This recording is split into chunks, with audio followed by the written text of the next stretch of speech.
Hello दोस्तों, कैसे हैं आप सब। स्वागत है आपका स्टॉक पिकर में। आज हम लोग डिस्कस करेंगे एक नए एसएमई आईपीओ के बारे में जिसका नाम है मुद्रा फिनकॉर्प। तो एसएमई आईपीओ होता है जिसकी जो वैल्यू होती है वो कम से कम 1 लाख की होती है। मतलब ये 1 लाख से ऊपर का ही आईपीओ रहता है। तो आज का टॉपिक है माई मुद्रा फिनकॉर्प के बारे में। तो इस वीडियो के अंत तक हम लोग डिसाइड कर पाएंगे कि हमें इस आईपीओ में अप्लाई करना है या नहीं करना है, ये इस आईपीओ का फ्यूचर कैसा रहेगा, इस आईपीओ के पास्ट फाइनेंशियल्स कैसे हैं, यानी इस कंपनी ने पहले प्रॉफिट करा है या नहीं करा है, कंपनी का मेन बिजनेस क्या है। इन सारी चीज़ों को मैं वीडियो में डिस्कस करूँगा। और ऐसे ही मैं नए नए आईपीओ की वीडियो बनाता रहता हूँ, तो कृपया चैनल को सब्सक्राइब कर लें ताकि फ्यूचर में जैसे ही कोई नई वीडियो आए तो वो इन्फॉर्मेशन आपके पास जल्द से जल्द पहुँच जाए।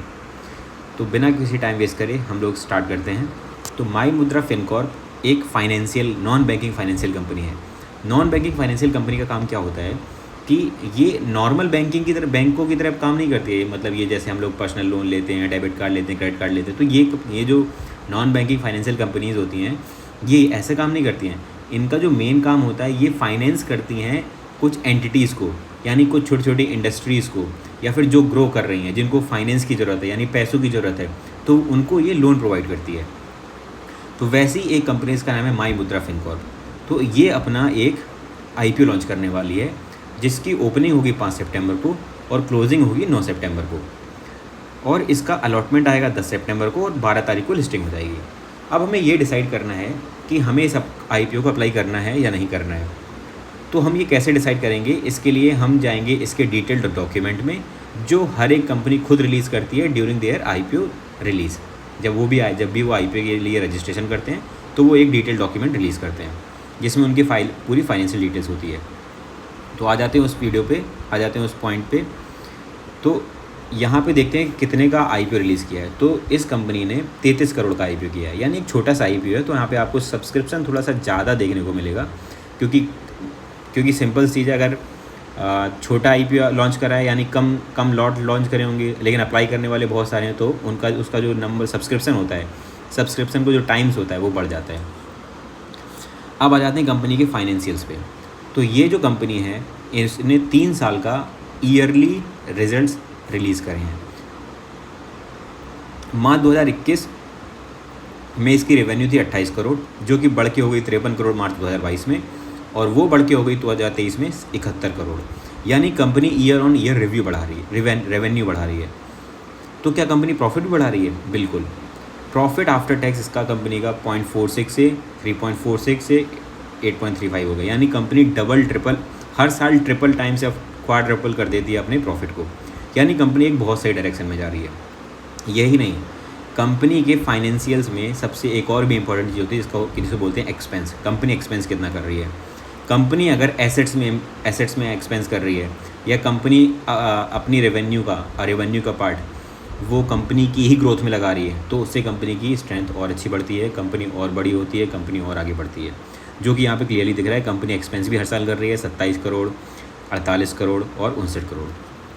अब बात करते हैं कि जिस रेट पे इसने लॉन्च करा है, क्या वो रेट फीजिबल है। इसके लिए हम जाएंगे पीई रेशियो पे। तो इस कंपनी का जो पीई रेशियो यानी प्राइस टू अर्निंग रेशियो, जो कि है 15, जो कि बहुत कम है। और पीई रेशियो जितना कम, कंपनी उतनी अच्छी, यानी वो जो डील हमको मिल रही है वो बहुत अच्छी मिल रही है। इसका मतलब ये है कि इस कंपनी का सब्सक्रिप्शन बहुत अच्छा जाने वाला है। जिसका भी आईपीओ का अलॉटमेंट होगा, उसका जो प्रॉफिट है वो बहुत तगड़ा होगा, क्योंकि कंपनी का ग्रोथ पोटेंशियल बहुत अच्छा है। कंपनी का पीई रेशियो बहुत कम है। पीई रेशियो जितना ज़्यादा कम होता है, कंपनी का जो शेयर की जो वैल्यू है उसके बढ़ने के उतने ज़्यादा ही चांसेस होते हैं। क्योंकि आप ऐसे समझिए कि जैसे कोई एक चीज़ है जिसकी एक्चुअल कीमत अगर 100 रुपये है, लेकिन अगर वो 50 रुपये मिल रही है, तो फ्यूचर में उसके चांस है 50 से 100 रुपये जाने के। तो यानी उसका जो प्राइस है उसकी अर्निंग के हिसाब से काफ़ी कम था, जो कि फ्यूचर में बढ़ सकता है। तो इसलिए इसका भी फ्यूचर काफ़ी अच्छा है। इसके अलावा इसका जो बिज़नेस है, ये बिज़नेस बहुत ग्रोइंग बिज़नेस है, क्योंकि एनबीएफसीज़ क्या करती हैं, ये लोन प्रोवाइड करती हैं इंडस्ट्रियल सेक्टर को, या फिर छोटी छोटी इंडस्ट्रीज जो आ रही हैं, एसएमईज आ रही हैं, तो इनको ये लोन प्रोवाइड करती है। अब इनको लोन प्रोवाइड करती है, तो जैसे अपना इंडिया एक डेवलपिंग कंट्री है, और डेवलपिंग कंट्री में लोन्स की रिक्वायरमेंट या फिर छोटी छोटी इंडस्ट्रीज़ बहुत ज़्यादा आती हैं, तो इस वजह से बहुत सारे लोग आएंगे और बहुत सारे लोगों को लोन की ज़रूरत होगी, तो ऐसे में NBFCs की ग्रोथ पक्की है। तो मेरा मानना है ये है कि ऐसे में इसको अप्लाई ज़रूर करना चाहिए। और अगर आप लॉन्ग टर्म इन्वेस्टर हैं तो बिल्कुल लगा के होल्ड करें, या फिर अगर शॉर्ट टर्म इन्वेस्टर हैं तो आप बिल्कुल लगा के एग्जिट भी कर सकते हैं, प्रॉफिट लेके निकल सकते हैं। लेकिन मेरी एडवाइस रहेगी कि अगर इसका आपको प्रॉफिट अच्छा मिलता है तो आप होल्ड भी करें, क्योंकि कंपनी का फ्यूचर काफ़ी अच्छा है। आज इस वीडियो में मुंद्रा फिनकॉर्प के बारे में इतना ही। और ऐसी ही नई वीडियो के बारे में जानने के लिए, नए IPO के बारे में डिटेल एनालिसिस जानने के लिए कृपया मेरे चैनल को सब्सक्राइब कर लें। Thank you.